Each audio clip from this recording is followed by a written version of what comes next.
Hello, bachcho. So let's read the question. The question says, identify the wrong statement about meiosis. First statement is pairing of the homologous chromosome. Second statement is four haploid cells are found. Third statement is at the end of meiosis, number of chromosomes are reduced to half. And fourth statement is two cycle of DNA replication occur. So the key concept of this question is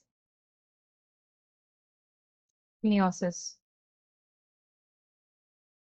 So सबसे पहले meiosis से पहले there are three more phases of the cell cycle जिसमें आता है G1 phase जिसमें growth होता है, S phase जिसमें DNA replication होता है, एंड G2 फेज जिसमें प्रोटीन्स बनती हैं which are required for meiosis, and finally होता है मियोसिस.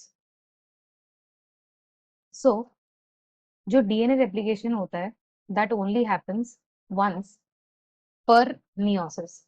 मोरोवर मियोसिस जो है it is divided into meiosis 1 and meiosis 2.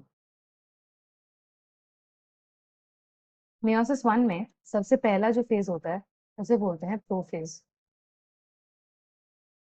Prophase में डीएनए जो होता है वो कंडेंस करने लगता है to form chromosomes.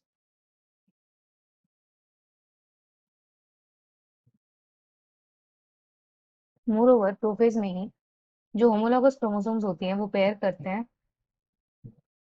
Homologous chromosomes pairing करते हैं जिसको साइनेप्सिस बोला जाता है. फर्दर इनमें क्रॉसिंग ओवर होता है which is the exchange of genetic material between the maternal and paternal chromosomes. Crossing over से यहाँ पे बेसिकली वेरिएशन क्रिएट होता है during sexual reproduction. Further there is the formation of chiasmata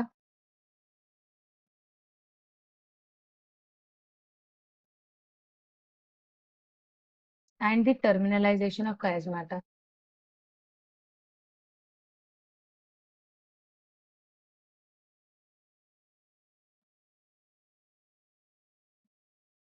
prophase के बाद जो दूसरा फेज होता है वो होता है metaphase.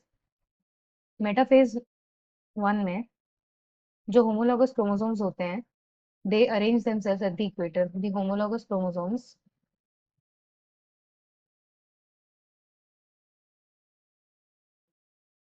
they arrange at the equator.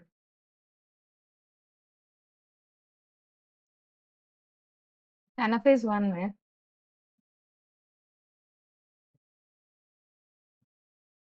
यही homologous chromosomes are pulled towards opposite poles. These homologous chromosomes are pulled towards the opposite poles. And finally होता है टीलोफेज जहाँ पे जो दो सेल्स होती हैं वो डिवाइड कर जाती है with half the number of chromosomes.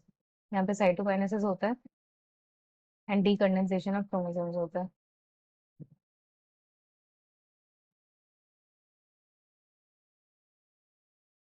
जो होमोलॉगस क्रोमोसोम्स होती हैं at the end of meiosis 1 वो दोनों अलग अलग सेल में चले जाते हैं. सो बेसिकली ये वाला जो डायग्राम दिया हुआ है ये मियोसिस 1 का डायग्राम है जहाँ पे पहला फेज जो है ये दिखा रहा है प्रोफेज. प्रोफेज में जो होमोलॉगस क्रोमोसोम्स है suppose this is the maternal chromosome and this is the paternal chromosome. ये होमोलॉगस क्रोमोसोम साथ में पेयरिंग करते हैं जिसको बोलते हैं साइनेप्सिस या होमोलॉगस पेयरिंग. सेकंड होता है मेटाफेज जहाँ पे ये होमोलॉगस क्रोमोसोम्स एक इक्वेटोरियल प्लेट में अरेंज करते हैं. थर्ड होता है एनाफेज. एनाफेज में ये जो होमोलॉगस क्रोमोसोम्स होते हैं ये ऑपोजिट पोल्स में पुल अपार्ट होते हैं. एंड फाइनली डिवीजन के बाद दो डॉटर सेल्स बनती है जिनमें half the number of chromosomes present होते हैं. देन होता है meiosis 2. This is the diagram of meiosis 2. Meiosis 2 में अगेन सबसे पहला जो फेज होता है वो होता है प्रोफेज. प्रोफेज 2.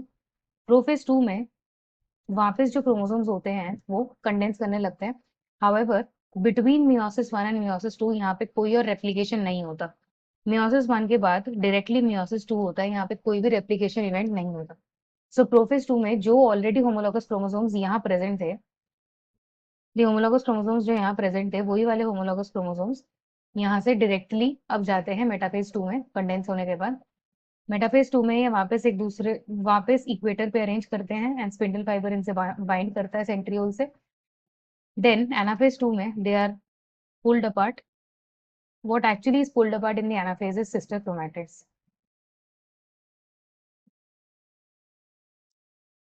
ये आपस में सिस्टर क्रोमैटिड्स थे, ये ब्लू वाला और ये ब्लू वाला, and they are pulled apart during the anaphase. So ये sister chromatids are pulled apart during the anaphase, and finally ये सिंगल सिंगल सेल जो होता है जो meiosis 1 के एंड में बनाता है, ये हर एक ये सेल और वापस दो और सेल बनाता है, तो फाइनली एंड में 4 डॉटर सेल्स बनती हैं।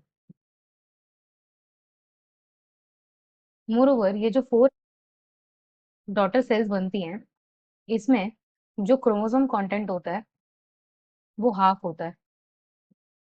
जो क्रोमोसोम कंटेंट होता है वो हो जाता है हाफ। हाफ क्रोमोसोम कंटेंट होने का ये रीजन होता है कि मियोसिस 1 और मियोसिस 2 के बीच में कोई भी सिंथेसिस या रेप्लिकेशन इवेंट नहीं होता। मियोसिस 1 के बाद डायरेक्टली मियोसिस 2 होता है, as a result of which जो प्लॉइडी है मियोसिस 1 में हाफ हो जाती है। मतलब अगर मेरा सेल जो होता है सिंथेसिस फेज के बाद 4C का डीएनए कंटेंट होता है, डिवीजन के बाद मियोसिस 1 के बाद 2C डीएनए कंटेंट हर सेल में होता है। हाउएवर प्रोफेज 2 में 2C से स्टार्ट करने के बाद जो डॉटर सेल्स होती हैं यहाँ पे जो डीएनए कंटेंट हो जाता है 1C। So we started with a diploid cell में सिंथेसिस के बाद जो डीएनए कंटेंट था वो डबल हो गया था 4C, बट जो डिप्लॉयड सेल वो हैप्लॉयड सेल बन जाता है। मतलब अल्टीमेटली हमारे 4 हैप्लॉयड सेल्स बनते हैं जिसमें क्रोमोसोम जो होता है वो हाफ्ड होता है एंड डीएनए कंटेंट। तो coming back to the question, सबसे पहला स्टेटमेंट दिया हुआ है pairing of the homologous chromosome. हमें बताना है कौन सा मियोसिस में नहीं होता। तो pairing of the homologous chromosome तो प्रोफेज 1 में होता है। Second, 4 haploid cells are formed. 4 haploid cells are absolutely formed at the end of meiosis after meiosis 2. Then at the end of meiosis the number of chromosomes are reduced to half. ये बिल्कुल सही बात है, जो number of chromosomes होते हैं वो हर एक डॉटर सेल में हाफ हो जाते हैं। दैट मीन्स ये डिप्लॉयड से हैप्लॉयड सेल्स बन जाते हैं। मतलब पहले जिसमें 2 सेट ऑफ क्रोमोसोम्स थे उनमें अब सिर्फ एक सेट ऑफ क्रोमोसोम्स होता है। And finally 2 cycle of DNA replication अगर ऐसा कुछ नहीं है।